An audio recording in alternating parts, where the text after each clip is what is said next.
The alarm klaxon screamed through the corridors of the hegemony's most advanced monitoring station, their piercing wail echoing off the polished metal walls like the cry of some dying beast. Admiral Korthax's 4 arms moved in practiced efficiency across his command console, his crystalline eyes reflecting the cascade of red warning lights that bathed the bridge in an ominous glow. The massive viewscreen before him displayed what should have been impossible: a ship moving through hyperspace at speeds that defied every known law of physics and engineering. "Report," Korthax barked, his voice carrying the authority of 3 decades commanding the hegemony's outer rim defenses. His secondary arms continued working the controls while his primary limbs gestured for immediate compliance.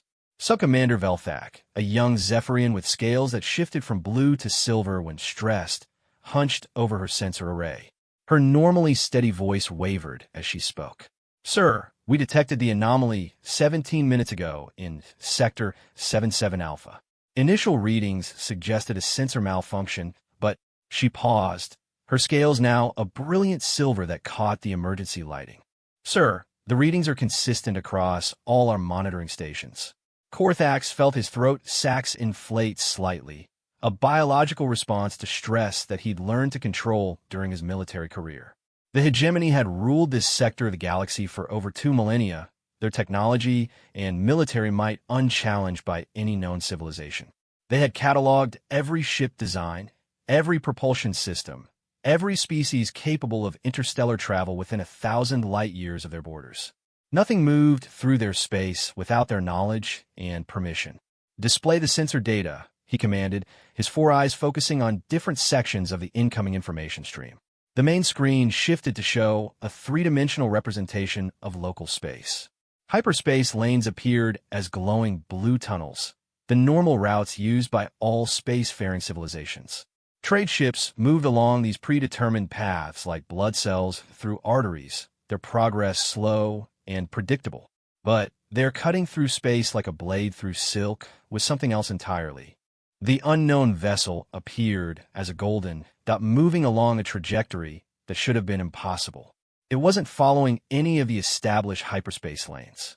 Instead, it carved its own path through the fabric of space-time, moving at velocities that made the fastest hegemony dreadnoughts look like crawling insects. "Computer analysis of the vessel's design?" Korthax asked, though he already suspected the answer. "No matches in our database, sir," reported Chief Analyst Dramic from his position at the intelligence console. The insectoid's compound eyes glittered as they processed multiple data streams simultaneously. "The ship's configuration doesn't match any known civilizations within our sphere of influence. It's unlike anything we've ever encountered." Korthax moved to the central holographic display, studying the vessel's approach vector.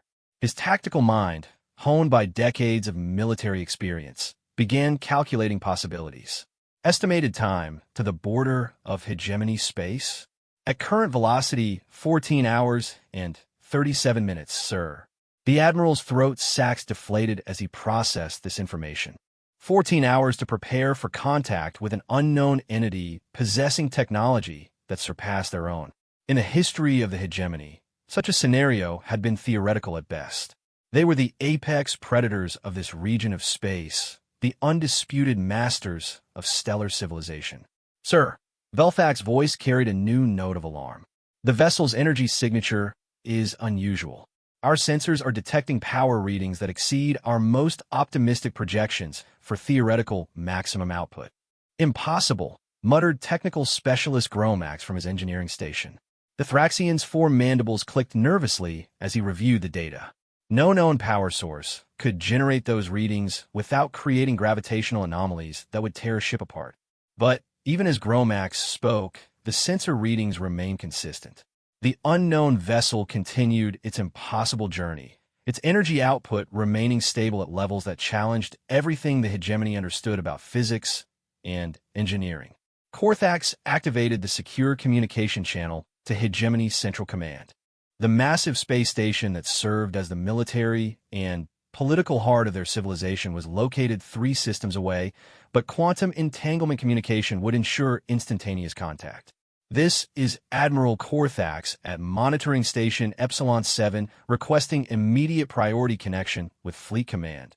He spoke into the communication array. Within moments, the stern visage of Fleet Admiral Thrennic appeared on the secondary screen. The elderly hegemony leader's scarred features bore the marks of countless battles, and his single remaining eye fixed on Korthax with undisguised intensity. Admiral, your emergency transmission suggests imminent threat to hegemony space. Explain. Korthax transmitted the sensor data while speaking. Sir, we have detected an unidentified vessel approaching hegemony borders at unprecedented velocity. The ship's design is unknown. Its technology appears to exceed our capabilities, and it's not following established hyperspace lanes. Thrennic's expression remained stoic as he reviewed the data, but Korthax noticed the slight tremor in the Fleet Admiral's primary manipulator appendage. You're certain these readings are accurate? Verified across multiple sensor arrays, sir. The vessel is real, and it will reach our borders in less than 14 hours. A long silence stretched between them as Thrennic processed the implications. Finally, the Fleet Admiral spoke. Admiral Korthax, you are hereby authorized to implement Defense Protocol Omega. All available fleet assets in your sector are to converge on your position immediately. If this unknown vessel poses a threat to hegemony security, you are authorized to use any means necessary to neutralize it. The connection terminated, leaving Korthax staring at the dark screen. Defense Protocol Omega hadn't been implemented in over 800 years, not since the final subjugation of the Altarian Confederacy. It represented the mobilization of every military asset within a sector, the commitment of resources normally reserved for existential threats to the hegemony itself. Communications: send priority alpha signals to all hegemony vessels within 50 light-years. They are to converge on our position under Defense Protocol Omega authorization. Sir, interrupted Velthak, her scales now cycling through rapid color changes that indicated extreme stress. I'm detecting additional energy signatures. Korthax spun toward the sensor station. More ships. No, sir. The energy readings are coming from the unknown vessel itself. It appears to be scanning us. The implications hit Korthax like a physical blow. Not only had this mysterious ship detected their monitoring station from an impossible distance, but it was actively examining their defenses with sensor technology that could penetrate their most advanced shielding systems. Defensive screens to maximum power, he ordered. All sensor arrays to active scanning mode. If they want to look at us, they're going to know we're looking back. The next several hours passed in tense preparation as hegemony ships began arriving from across the sector. Dreadnoughts, cruisers, destroyers, and fighter squadrons took up defensive positions around the monitoring station. Each vessel represented the pinnacle of hegemony military engineering, bristling with weapons that could reduce planets to cosmic dust. But as reports continued to flow in from the sensor stations, a disturbing picture began to emerge. The unknown vessel had not only maintained its impossible velocity, but had actually begun accelerating. More troubling still, it was demonstrating technological capabilities that challenged fundamental understanding of space-time physics. Sir, the vessel has just performed what appears to be an instantaneous course correction, reported Dramic. It changed direction by 47 degrees without any visible deceleration or propulsion effects. Such a maneuver should have created massive gravitational waves that would have been detectable across half the sector. Instead, the unknown ship had simply altered its trajectory as if the laws of physics were merely suggestions. As the hours ticked by, more hegemony ships arrived to join the defensive formation. Admiral Korthax found himself commanding a fleet of nearly 200 vessels, the largest concentration of military power in this sector since the war against the Corvan Empire centuries ago. Yet despite this impressive display of force, he felt increasingly uneasy about their chances against whatever was approaching. Time to border intersection, he asked. 6 hours, 12 minutes, sir. Korthax studied the tactical display showing the positioning of his fleet. Every ship was positioned according to optimal engagement protocols, creating overlapping fields of fire that could theoretically destroy any known threat. But the approaching vessel wasn't known, and its capabilities seemed to exceed anything in his experience. Sir, Velthak's voice cut through his contemplation. The unknown vessel is transmitting. Every officer on the bridge turned toward the communication station. First contact with an unknown civilization was a momentous event, one that would be recorded in hegemony history regardless of the outcome. "Display the transmission," Korthax ordered. The main screen flickered, then resolved into an image that left every being on the bridge stunned into silence.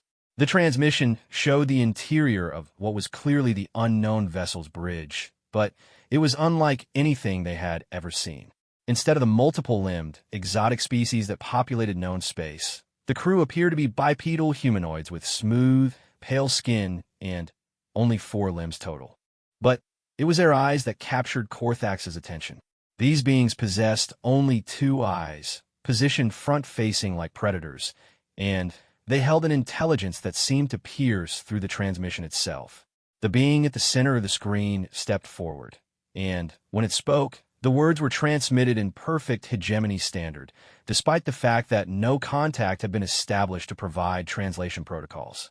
"Greetings to the forces of the hegemony. I am Captain Sarah Mitchell of the Earth vessel Indomitable. We are not here as conquerors or enemies, but we need to pass through your territory. We're tracking something dangerous, something that threatens not just our worlds, but potentially every inhabited system in this galaxy." The transmission continued for several more minutes, with this Captain Mitchell explaining that her people, called humans, were pursuing an ancient enemy that had already destroyed several civilizations. But Korthax barely heard the details. His mind was reeling from the implications of what he was witnessing. These humans had not only developed technology that surpassed the hegemony's most advanced systems, but they spoke of protecting other civilizations as if it were a natural responsibility. In his experience, advanced civilizations conquered and absorbed lesser ones.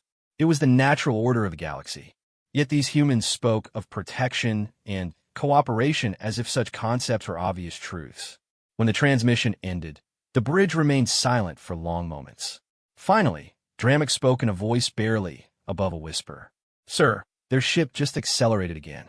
Current velocity is now exceeding our theoretical maximum by a factor of 12. Korthax realized that everything he thought he knew about the galaxy had just changed forever. The hegemony was no longer the apex civilization in this region of space. These humans, with their impossible technology and alien concepts of responsibility, represented something entirely new, and they were only hours away from hegemony space. The Admiral began issuing new orders, but deep in his mind, a single thought repeated itself like a mantra. Nothing would ever be the same again. Captain Sarah Mitchell stood on the bridge of the Indomitable, her hands clasped behind her back as she studied the tactical display showing the massive hegemony fleet arrayed before them. 200 ships, each one bristling with weapons that could obliterate a city, had positioned themselves in a defensive formation that spoke of military precision and overwhelming force. It was exactly what she had expected from a civilization that had dominated this sector for 2 millennia. "Analysis, Mr. Chun," she said to her tactical officer, a slight man whose cybernetic implants gleamed softly in the bridge lighting. Lieutenant Commander David Chen's fingers danced across his console as streams of data flowed across multiple displays. "Their formation is textbook defensive positioning, Captain. Overlapping fields of fire, layered shields, escape vectors covered. Whoever's commanding that fleet knows their business." Sarah nodded, unsurprised. The hegemony hadn't maintained their dominance for 2,000 years by being incompetent. Still, she found herself feeling a mixture of professional respect and genuine sadness as she looked at their preparations. These beings had no idea what was coming for them, what was already hunting through the stars toward their worlds. "Any response to our transmission?" she asked. "Negative, Captain," replied Communications Officer Lieutenant Torres from her station. "They're maintaining communication silence, but we're detecting increased chatter on their military channels. Lots of it." Sarah could imagine the discussions taking place across the hegemony fleet. First contact with an unknown civilization was challenging enough under normal circumstances. When that civilization possessed technology that exceeded your own capabilities and spoke of galaxy-threatening dangers, the situation became exponentially more complex. "Captain, interrupted Dr. Elizabeth Harper from her position at the science station. The xenobiologist's years of experience had made her invaluable during first contact situations, but her expression now showed deep concern. I'm detecting something troubling in the surrounding space. Specify, Doctor. Harper's fingers moved across her controls, bringing up a three-dimensional representation of local space on the main screen. I'm reading residual energy signatures consistent with Devourer's passage. The readings are approximately 72 hours old, but they're following a trajectory that leads directly toward the hegemony's core systems. A chill ran down Sarah's spine. The Devourers had been humanity's nightmare for over 3 decades, an ancient machine civilization that consumed organic life with terrifying efficiency. Earth's first encounter with them had resulted in the loss of 3 colony worlds before humanity had learned to fight back. Even now, with all of their technological advances, battles against the Devourers were desperate affairs that left even victory feeling hollow. Time to the hegemony border at current velocity? 14 minutes, Captain. Sarah weighed her options. The hegemony fleet was clearly preparing for what they perceived as a potential invasion. Any aggressive action on her part would likely trigger a battle that would cost thousands of lives and precious time. But the Devourers had a 72-hour head start, and every minute of delay meant more potential victims. Mr. Chun, can we bypass their defensive formation without engaging? The tactical officer studied his displays for several moments before responding. Negative, Captain. They position themselves across all viable approach vectors. If we want to reach hegemony space quickly, we'll have to go through them. And if we try to go around, additional 6 hours minimum, possibly 8 depending on their pursuit patterns. Too long. By the time they reached the hegemony core systems, the Devourers would have had almost 4 full days to establish themselves. Sarah had seen what the machines could accomplish in that amount of time. Entire star systems could be stripped of life, their populations converted into raw materials for more Devourer units. Captain, Torres spoke up again. I'm receiving a transmission from the hegemony fleet. Admiral Korthak's requests to speak with you directly. Sarah straightened her uniform and moved to the captain's chair. On screen, the image that appeared showed a being that was clearly accustomed to command. Admiral Korthak's possessed 4 arms and eyes that seemed to take in every detail of the human bridge with calculating intelligence. When he spoke, his voice carried the authority of someone who had never been challenged in his own territory. Captain Mitchell, I am Admiral Korthax of the Hegemony Defense Force. Your vessel has entered our monitoring zone without permission and is approaching our borders at velocities that suggest hostile intent. You will reduce speed immediately and submit to inspection, or we will be forced to consider you a threat to hegemony security. Sarah had dealt with enough alien bureaucrats during humanity's expansion to recognize the tone. Korthax was a military commander doing his job, following protocols designed to protect his people. Under normal circumstances, she would have been happy to comply with reasonable requests for identification and peaceful negotiation. But these weren't normal circumstances. Admiral Korthax, I understand your position, and I respect your responsibility to protect your territory. However, I need you to understand that there is an immediate threat to your civilization that takes precedence over normal diplomatic protocols. She activated a holographic display that showed the Devourer energy signatures Dr. Harper had detected. These readings indicate the presence of an ancient enemy that my people call the Devourers. They are machine intelligences that consume organic life to fuel their expansion. Based on these readings, they entered your territory 3 days ago and are heading toward your core systems. Korthax's expression didn't change, but Sarah noticed the slight inflation of what appeared to be throat sacs, a stress response she'd observed in similar species. You expect me to believe that you've traveled across the galaxy to warn us about some theoretical threat? How convenient that this alleged danger requires you to violate our sovereignty. The Admiral's skepticism was understandable, but Sarah felt precious time slipping away. Admiral, I'm going to share with you sensor data from our encounters with the Devourers. Perhaps that will help you understand the urgency of our situation. She nodded to Dr. Harper, who transmitted detailed recordings from humanity's battles against the machine civilization. The data included tactical analyses, weapon effectiveness reports, and, most importantly, footage from worlds that had fallen to Devourer attacks.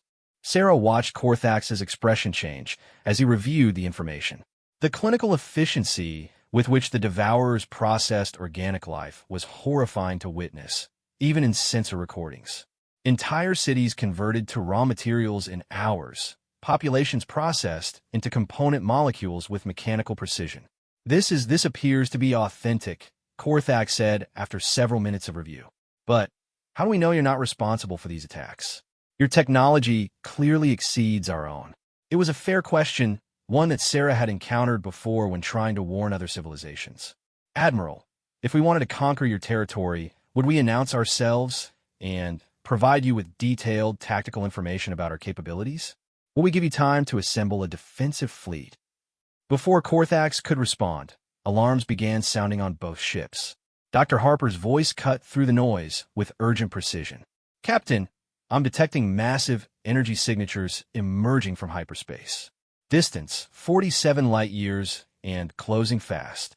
Sarah felt her stomach drop. Devourers, confirmed.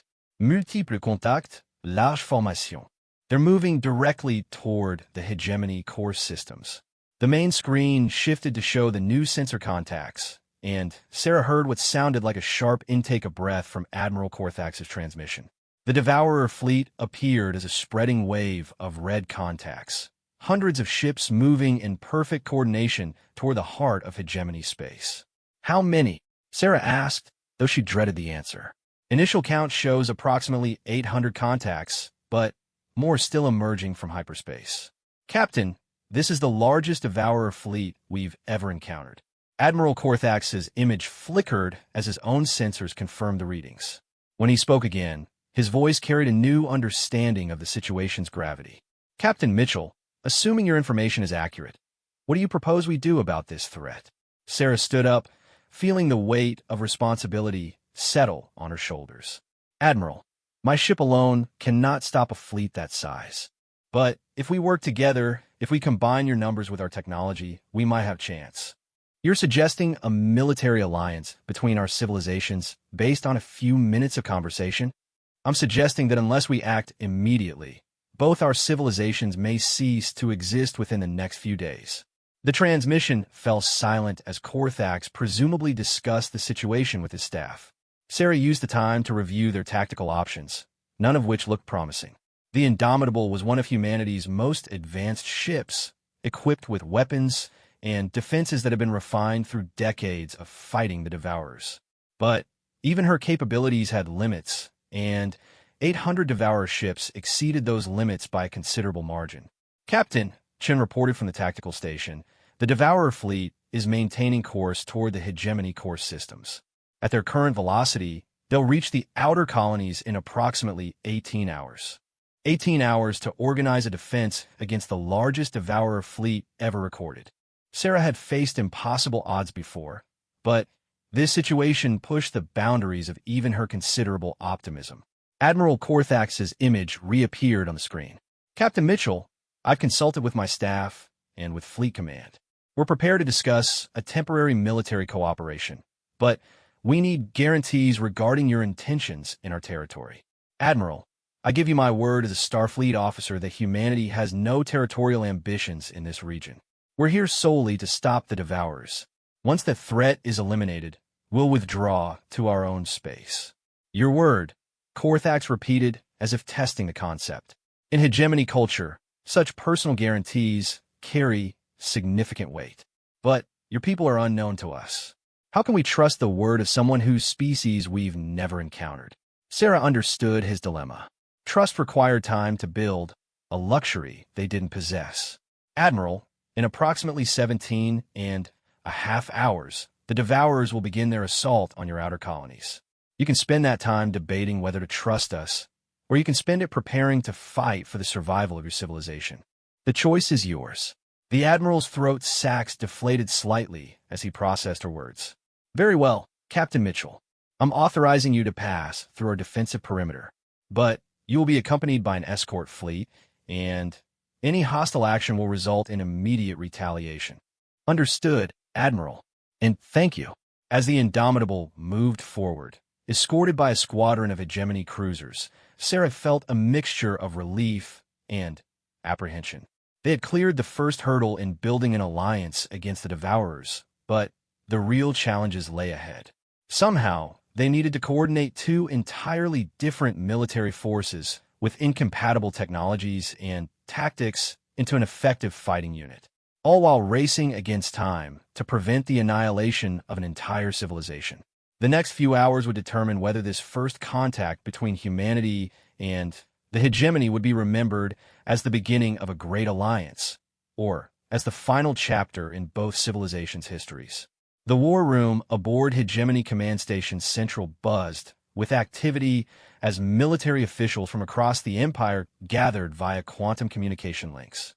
Holographic projections of admirals, generals, and strategic advisors filled the massive chamber, their alien forms creating a diverse tapestry of the hegemony's member species. At the center of it all sat Supreme Military Commander Thrennic. His single remaining eye focused on the tactical displays that showed the approaching Devourer fleet. Admiral Korthax stood before the assembled leadership, having been summoned to provide a first-hand account of the human contact. The journey from the border to the capital system had taken 8 hours, time that felt both eternal and insufficient given the magnitude of the threat approaching. "Explain to me again why we should trust these humans," demanded General Vorthak, the military leader of the Thraxian contingent. His mandibles clicked with agitation as he gestured toward the display showing the Indomitable's position. "They arrive without warning, claim to be our saviors, and expect us to grant them access to our most sensitive military installations." Admiral Korthax had expected this reaction. The hegemony's military leadership was not known for trusting outsiders, particularly ones whose technology seemed to exceed their own. "General, I've reviewed the sensor data they provided regarding these Devourers. The threat is real, and it's approaching our territory whether we trust the humans or not. Sensor data can be fabricated," interjected Intelligence Director Kalthek from her position at the analysis console. The pale, ethereal being's multiple eyes focused on different displays simultaneously as she processed information streams. "How do we know this isn't an elaborate deception designed to grant them access to our defensive systems?" Supreme Commander Thrennic raised his primary manipulator, calling for silence. When he spoke, his voice carried the authority of someone who had defended the hegemony for over 60 years. Director Kalthek raises valid concerns. "However, we must also consider the evidence before us." The main display shifted to show the sensor readings from the border monitoring stations. "Our own sensors have confirmed the presence of massive energy signatures moving toward our core systems. The readings match the data provided by the humans regarding their previous encounters with these Devourer entities." Fleet Admiral Dorthax, commander of the 2nd Battle Group, leaned forward in his holographic representation. "Even if we accept that this threat is real, why should we believe that cooperation with the humans will improve our chances? The hegemony has never needed external assistance to defend our territory." "Because," Admiral Korthax replied, "their technology appears to be specifically designed to combat this enemy. I've observed their vessels' capabilities firsthand. They move through space using principles we don't understand, at velocities we cannot match. If we're going to face an enemy that has apparently defeated other advanced civilizations, we need every advantage we can get." General Vorthak's mandibles continued their agitated clicking. "You speak of their technological superiority as if it's an asset, but what happens after this threat is dealt with? Will these humans simply withdraw and leave us in peace, or will they remain as new masters of our territory?" The question hung in the air as the assembled leadership considered its implications. The hegemony had built its power through conquest and absorption of lesser civilizations. The concept of a more advanced species offering assistance without expectation of territorial gain was difficult to accept. "I've spoken extensively with Captain Mitchell during our journey here," Korthax said. "Her people appear to operate under different principles than we do. They speak of protecting civilizations rather than conquering them, of cooperation rather than dominance." "Naive idealism," scoffed General Kramthek from his command post on the 3rd Fleet flagship. "No civilization develops the technology necessary for interstellar conquest without the drive to use it for territorial expansion." Director Kalthek's multiple eyes suddenly focused on a single display. Commander, we're receiving new intelligence from our deep space monitoring arrays. The unknown fleet has accelerated again. Current projections show arrival at our outer colonies in 14 hours and 27 minutes. The room fell silent as the implications sank in. Time was running out, and they were no closer to a decision about the human alliance. Supreme Commander Threnix stood slowly, his weathered features reflecting decades of difficult decisions. We are faced with an enemy we do not understand, approaching with forces that exceed our historical records of hostile fleet sizes. Whether we trust these humans or not, we must act.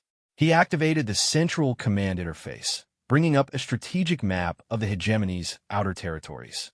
I am implementing Defense Protocol Omega across all border systems. Every available ship is to converge on the anticipated invasion route. If these devourers want our territory, they'll have to take it from the combined might of the hegemony fleet. And the humans? Admiral Korthax asked. Threnix was quiet for a long moment, studying the tactical displays. We will accept their offer of cooperation, but under strict conditions. Their ship will be accompanied by our forces at all times. Any sign of deception or hostile intent will result in immediate termination of the alliance. Sir, interrupted communications specialist Delphrex from his monitoring station. We're receiving a transmission from the human vessel. They're requesting permission to address our leadership directly.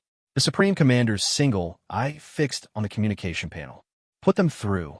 Captain Mitchell's image appeared on the main screen, and once again Admiral Korthax was struck by the alien nature of her species.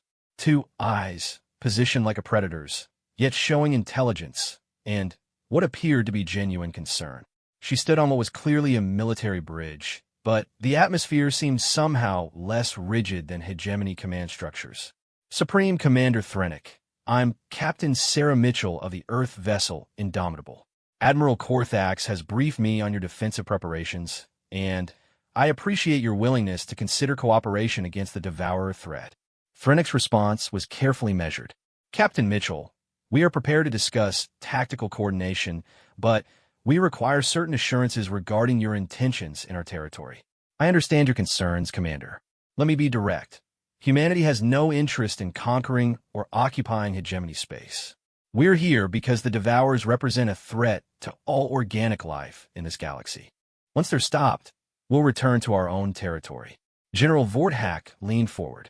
You speak of returning to your territory. How far have you traveled to reach us?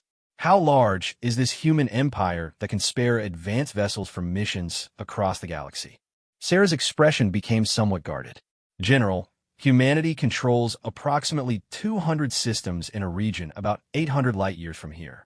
We're not an empire in the traditional sense. Our worlds are governed by representative assemblies rather than imperial decree. The number caused murmurs throughout the war room. 200 systems represented significant territory, though it was smaller than the hegemony's holdings. But the distance they had traveled suggested technological capabilities that exceeded even optimistic projections. Captain, Intelligence Director Kaltek interjected, you claim to represent a civilization dedicated to protecting others. Yet you possess technology that could clearly be used for conquest. How do we reconcile these apparently contradictory facts? Sarah was quiet for a moment, as if considering how much to reveal. Director, humanity's technological development has been driven by necessity rather than ambition. The Devourers have been hunting us for over 30 years. Every advancement we've made, every weapon we've developed, has been in response to their attacks. We learned to travel faster because we needed to evacuate populations ahead of their fleets. We developed better shields because our people were dying. Our entire military doctrine is built around the assumption that we're fighting for survival. The honesty in her voice carried across the communication link, and Admiral Korthax found himself believing her words. A civilization that had spent 3 decades fighting for its existence would indeed develop differently than one that expanded through conquest. Supreme Commander Threnix studied the human captain for several seconds before speaking. Captain Mitchell, assuming we accept your offer of cooperation, what exactly are you proposing? A coordinated defense using combined tactical doctrines. Your ships provide numbers and battlefield presence, while our vessel contributes technological advantages and experience fighting the Devourers. But, Commander, I need you to understand something. This isn't going to be a conventional battle. The Devourers don't fight for territory or resources. They fight to consume everything in their path. There will be no negotiation, no surrender, no mercy. The war room fell silent as the assembled leadership absorbed this information.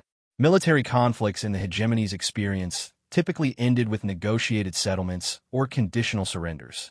The concept of an enemy that sought complete annihilation was psychologically difficult to process. Were there capabilities?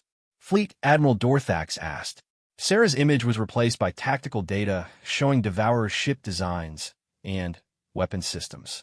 They use adaptive technology that learns from each engagement. Their weapons become more effective against offenses they've encountered before. Their ships can repair themselves using raw materials consumed from destroyed vessels or even planetary surfaces. The data was disturbing. Devourer vessels appeared to be technological amalgamations, incorporating design elements from dozens of different civilizations. It was as if they absorbed and improved upon every species they encountered, creating hybrid technologies that exceeded the original capabilities. How have your people survived against such an enemy? General Kramthek asked. By never fighting the same battle twice, Sarah replied. We constantly adapt our tactics, modify our technology, and avoid predictable patterns. The Devourers learn quickly, but they have to encounter something before they can adapt to it. Admiral Korthax stepped forward. Captain, our current defensive plan calls for concentrated fleet actions at strategic choke points. Would such tactics be effective against the Devourers?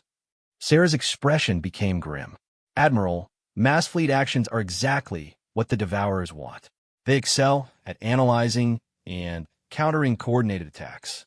If you present them with a traditional battle formation, they'll adapt to your weapons and tactics within hours. The implications were staggering. The hegemony's entire military doctrine was based on overwhelming force applied through coordinated fleet actions. If such tactics would be ineffective against the Devourers, they would need to completely rethink their approach to the coming battle. Then what do you suggest? Threnic asked. Distributed action, unpredictable attack patterns, technological diversity. We need to hit them with everything they haven't seen before, all at once from directions they don't expect. It was a complete reversal of established military thinking, and Admiral Korthax could see the discomfort it caused among the assembled leadership. But as he looked at the approaching Devourer fleet and the tactical display, he realized that conventional thinking had brought them to this point, facing an enemy they couldn't defeat with traditional methods. Time was running out, and radical solutions might be their only hope for survival. The first colony to fall was Zirian Prime, a mining world on the outer rim of hegemony space with a population of 43 million beings. The attack began at 0347 local time, when the Devourer advanced scouts emerged from hyperspace in perfect formation, their dark hulls seeming to absorb light itself. Within 6 hours, the planet's surface had been stripped of all organic matter, processed into raw materials for the growing Devourer fleet. Admiral Korthax stood on the bridge of his flagship, the Dreadnought Retribution's Edge, watching the final transmissions from Zirian Prime fade to static. Around him, the combined human hegemony fleet prepared for what Captain Mitchell had grimly termed humanity's greatest test of survival. The irony wasn't lost on him that the hegemony, masters of this region for 2 millennia, were now depending on an alien species for their very existence. Status report. He commanded, his 4 arms working efficiently across multiple control interfaces. The Devourer main fleet has divided into 7 attack groups, reported Subcommander Velthak from the sensor station. Her scales had remained silver for the past 12 hours, a clear indication of the stress affecting the entire crew. Each group consists of approximately 120 ships, and they're moving toward different strategic targets throughout our territory. It was exactly what Captain Mitchell had predicted. Rather than maintaining a concentrated force that could be met with traditional defensive tactics, the Devourers had split their fleet to attack multiple objectives simultaneously. The strategy forced the defenders to spread their own forces thin while ensuring that at least some Devourer groups would reach their targets unopposed. Where is the Indomitable? Korthax asked. 2 light minutes to starboard. Maintaining formation with Battle Group 7, replied the communications officer. Admiral Korthax had to admit that the human ship was impressive to observe. The Indomitable moved through space with a grace that seemed to defy physics, its hull rippling with energy fields that his sensors couldn't fully analyze. More importantly, Captain Mitchell and her crew had spent the past 8 hours sharing tactical knowledge that had fundamentally altered the hegemony's approach to the coming battle. Admiral, the communications officer announced, Captain Mitchell is requesting a conference with all battle group commanders. Put her through to the fleet command channel. Sarah Mitchell's image appeared on screens throughout the fleet, her expression carrying the focused intensity of someone who had fought this enemy before. All commanders were now 47 minutes from initial contact with the lead Devourer formation. I want to review the tactical modifications we've discussed. The plan they had developed was unlike anything in hegemony military history.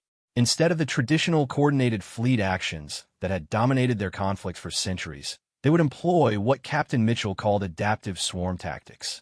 Each ship would operate with significant independence, using unpredictable attack patterns and constantly shifting formations to prevent the Devourers from analyzing and countering their strategies. Remember, Captain Mitchell continued, the Devourers excel at adaptation, but they need time to process new information. If we can hit them with enough different approaches simultaneously, we can overwhelm their analytical capabilities. General Vorthack's voice crackled across the communication system from his position commanding the heavy cruiser squadron.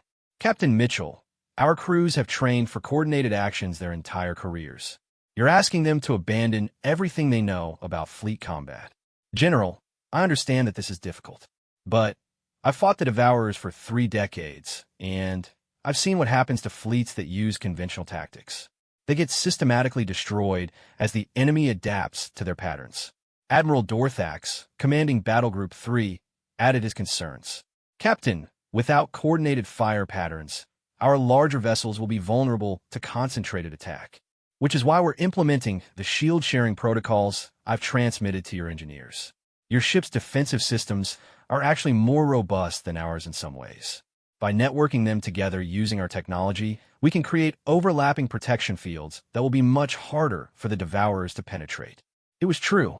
Over the past few hours, human technical specialists had worked with hegemony engineers to integrate their technologies in ways that neither civilization had thought possible. The result was a hybrid defensive system that combined the raw power of hegemony shields with the adaptive algorithms of human protection technologies. Sir, Velthak announced, her voice tight with tension. Long-range sensors are detecting the lead Devourer formation. They'll be within weapons range in 37 minutes. Admiral Korthax felt the familiar pre-battle calm settle over him, a psychological state he had learned to cultivate during decades of military service. But beneath the calm was an undercurrent of uncertainty that he had never experienced before.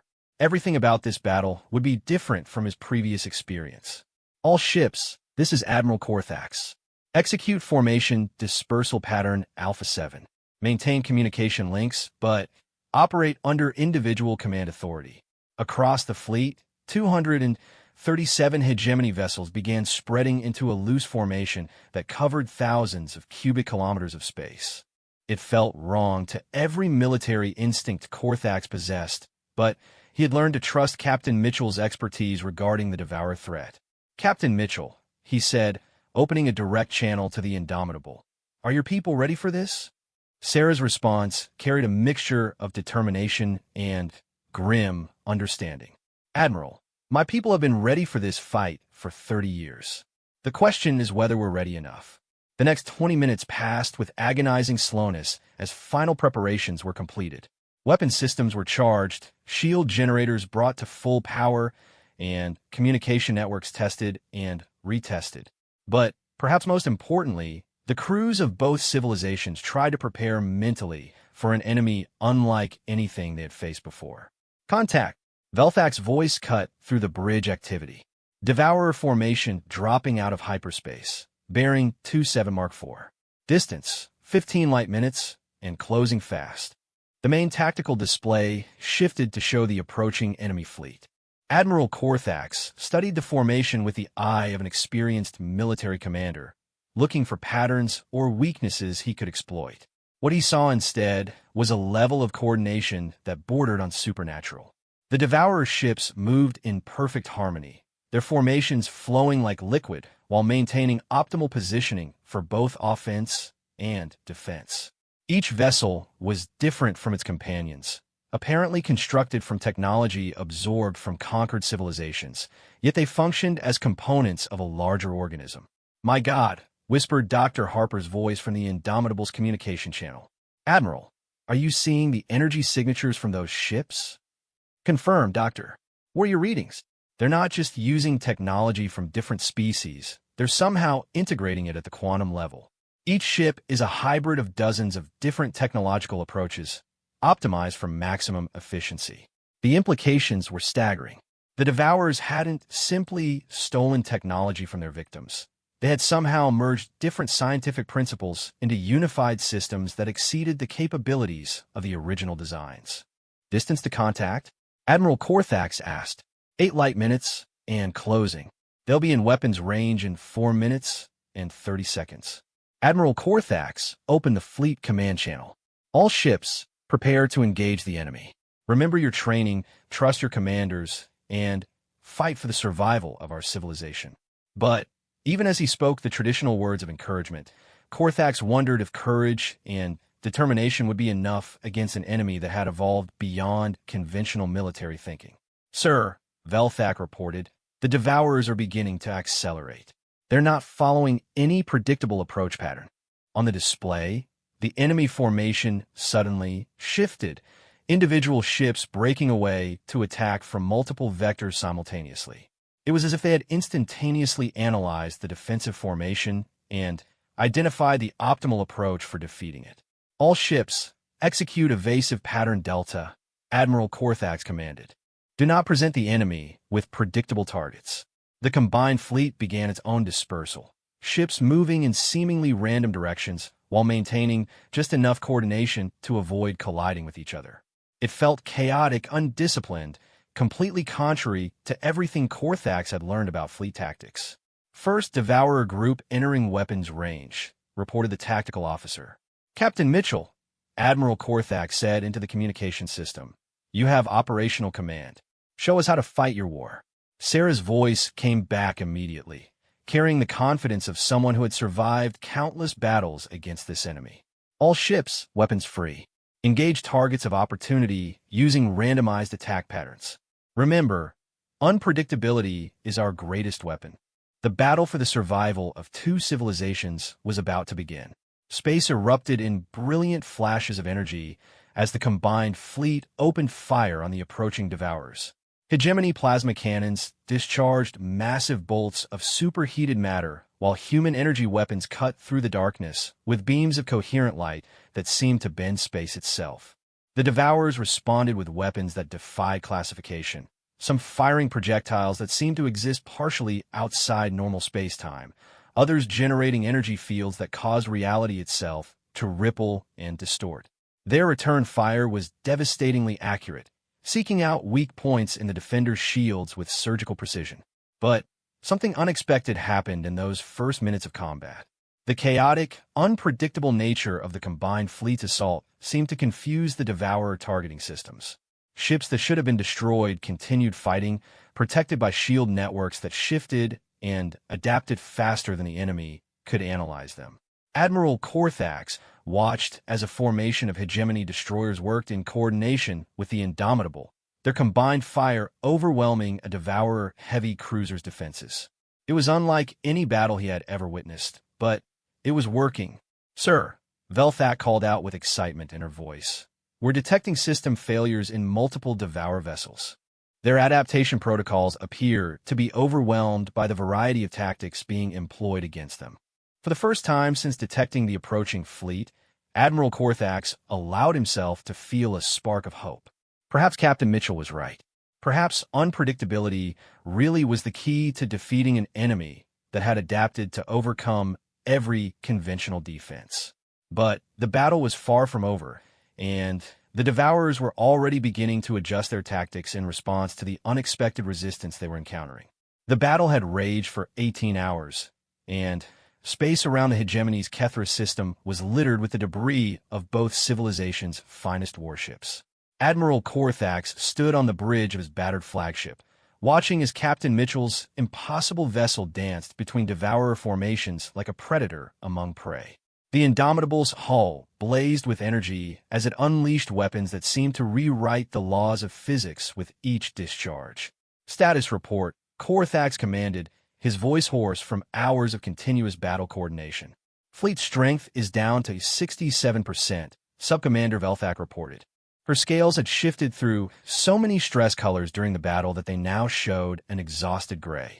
But, sir, the Devourers have lost approximately 40% of their initial force. The adaptive swarm tactics are working. It was true, though the cost had been devastating. Traditional hegemony military doctrine suggested that acceptable losses in fleet action should not exceed 15%. They had blown past that threshold hours ago, yet somehow they were winning. The key had been unpredictability, exactly as Captain Mitchell had predicted. Every time the Devourers adapted to counter a particular tactic or formation, the combined fleet shifted to something entirely different. Human vessels would suddenly coordinate with hegemony squadrons to create hybrid attack patterns that neither civilization had used before. The result was a level of tactical chaos that the Devourer analytical systems couldn't process quickly enough to counter effectively. Sir, the communications officer announced, Captain Mitchell is requesting immediate conference with all remaining battle group commanders. Admiral Korthax activated the fleet communication channel, and Sarah Mitchell's image appeared on screens throughout the surviving ships. Her uniform was torn and scorched, evidence that the Indomitable had taken significant damage despite its advanced technology. But her eyes still held the fierce determination that had carried them through the night. All commanders, I'm detecting energy signatures that suggest the Devourers are preparing for a coordinated final assault. They're consolidating their remaining forces into a single formation. General Vorthack's voice came across the channel from his heavy cruiser, which showed visible hull breaches sealed with emergency patches. Captain, our ships are running low on ammunition and power. If they hit us with everything they have left, I'm not sure we can hold them. General, that's exactly why we're going to hit them first. But this next phase is going to require something that neither of our civilizations has ever attempted. Admiral Dorthax, whose battle group was down to 8 ships from an original 24, asked the question they were all thinking. What are you proposing, Captain? A synchronized assault using combined human hegemony hybrid tactics. We're going to merge our fleets into a single strike force and attack their consolidation point before they can complete their formation. The audacity of the proposal was staggering. Admiral Korthax felt his throat sacs inflate as he considered the implications. Captain, integrating our command structures in the middle of active combat, the coordination requirements alone could result in catastrophic friendly fire incidents. Admiral, I've been analyzing the battle data for the past 4 hours. Our ships have been unconsciously developing synchronized patterns. Your crews and mine are learning to fight together. I think we can make this work. It was true. Korthax had noticed the phenomenon himself, but hadn't fully appreciated its implications. Hegemony and human vessels had begun supporting each other in ways that hadn't been planned or coordinated through official channels. Crews from both civilizations were adapting to each other's tactics, creating impromptu alliances that were proving devastatingly effective against the Devourers. Sir, Velthak interrupted.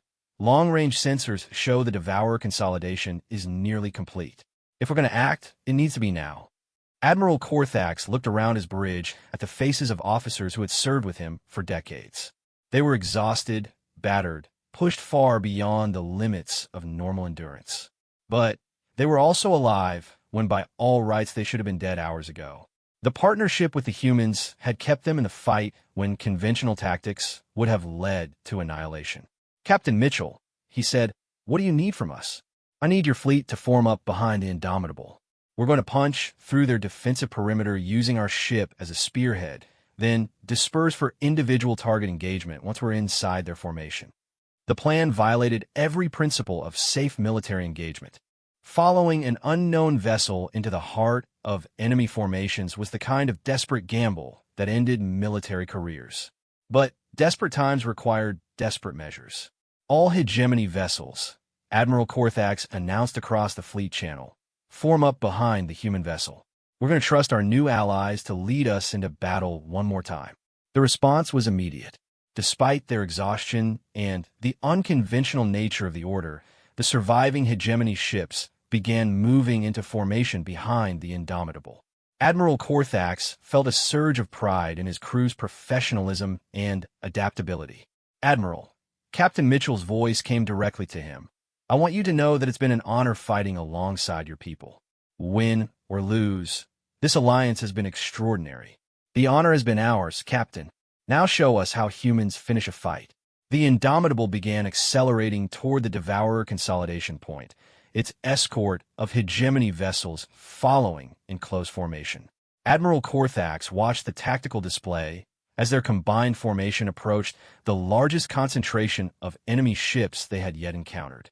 All ships, Captain Mitchell announced, initiate final assault pattern. Remember, once we penetrate their perimeter, maximum dispersal and independent target selection. Make every shot count. The final charge began with the Indomitable leading 73 battered but determined warships directly toward the heart of the enemy formation. The Devourers responded exactly as expected, concentrating their fire on what appeared to be a suicidal assault. But as the massive energy beams converged on the attacking formation, something unexpected happened. The human ship seemed to phase partially out of normal space, allowing the enemy weapons to pass harmlessly through its hull. Simultaneously, the hegemony vessels activated emergency shield protocols that had been modified with human technology, creating overlapping protection fields that deflected the concentrated fire. Incredible, whispered Dr. Harper's voice from the Indomitable. Admiral, your people's shield technology is actually superior to ours in terms of raw power. Combined with our phase variance capabilities, we're nearly invulnerable to conventional weapons. The realization hit Admiral Korthax like a physical blow. The humans hadn't just been helping them fight the Devourers. They had been learning from hegemony technology, finding ways to improve their own capabilities through cooperation rather than conquest. The combined formation smashed through the Devourer defensive perimeter like a hammer through glass. Once inside the enemy formation, the Alliance fleet dispersed as planned, individual ships and small groups engaging targets throughout the Devourer concentration. What followed was the most chaotic and devastating 15 minutes of combat that Admiral Korthax had ever witnessed. Human and hegemony vessels worked together in perfect harmony, their combined capabilities proving superior to the sum of their individual technologies. Ships that had never trained together executed complex maneuvers with the precision of veteran formations. The Devourers, for the first time in the battle, appeared to be genuinely confused. Their adaptive algorithms were overwhelmed by the sheer variety of tactics and technologies being employed against them. Ships that should have been able to counter each individual threat found themselves unable to adapt quickly enough to respond to the hybrid attacks. "Sir," Velthak called out with excitement. Massive explosions detected throughout the enemy formation. Multiple Devourer ships are going critical. On the tactical display, Admiral Korthax watched as the largest Devourer fleet ever assembled began to collapse under the combined assault. Ships that had seemed invincible hours earlier were exploding in brilliant flashes as their hybrid technologies failed under the stress of adapting to too many unknown variables simultaneously. The battle continued for another hour, but the outcome was no longer in doubt. The Devourer's perfect adaptation had become their weakness when faced with an enemy that refused to fight the same way twice. When the last Devourer vessel finally went silent, Admiral Korthax found himself staring at a scene of devastation that would be remembered for millennia. The combined fleet had lost over half its original strength, but they had achieved something that no civilization in recorded history had managed: the complete destruction of a major Devourer fleet. All ships, this is Captain Mitchell. Stand down from battle alert. The immediate threat has been neutralized. Admiral Korthax slumped in his command chair, finally allowing the exhaustion to hit him. Around the bridge, his officers were displaying the various stress reactions of their species, but all showed the same underlying emotion: relief. "Captain Mitchell," he said, "on behalf of the hegemony, I want to thank you and your people. Without your intervention, our civilization would have ceased to exist." Sarah's image appeared on the main screen one final time, and Admiral Korthax was struck by how much she had changed during the battle. The confident human captain from their first contact had been replaced by someone who looked as exhausted as he felt, but also somehow more complete. Admiral, I think we've both learned something important from this battle. Separately, neither of our civilizations could have defeated this threat. Together, we were able to achieve something that neither of us thought possible. It was true. The battle had demonstrated that cooperation between different civilizations could produce capabilities that exceeded anything either could achieve independently. The hegemony's raw technological power combined with human adaptive innovation had created something entirely new. Captain, what happens now? Will your people return to your own territory, as you promised? Sarah was quiet for a moment, clearly considering her words carefully. Admiral, the galaxy is a dangerous place. The Devourers weren't the only threat out there, just the most immediate one. I think our peoples could benefit from continued cooperation. Admiral Korthax felt his throat sacs relax for the first time in days. The prospect of maintaining the alliance was appealing, not just for defensive purposes, but for the potential advances that continued cooperation might bring. Captain, I believe the hegemony leadership would be very interested in discussing formal diplomatic relations with humanity. I think my government would find that conversation very worthwhile as well, Admiral. As the surviving ships began the long journey home, Admiral Korthax reflected on how much had changed in just a few days. The hegemony had started this crisis as the undisputed masters of their region of space. They were ending it as partners in something larger, part of an alliance that might reshape the entire galaxy. The humans had kept their promise. They had helped defeat the Devourer threat, and were preparing to honor their commitment to withdraw from hegemony space. But more importantly, they had shown that there was another way for advanced civilizations to interact with each other. Perhaps the age of conquest and dominance was ending, replaced by something better, the age of cooperation and mutual advancement. If so, the battle that had nearly destroyed both civilizations might ultimately be remembered as the beginning of something extraordinary. The stars themselves seemed brighter as the combined fleet headed home, carrying with them the promise of a new future built on partnership rather than conquest.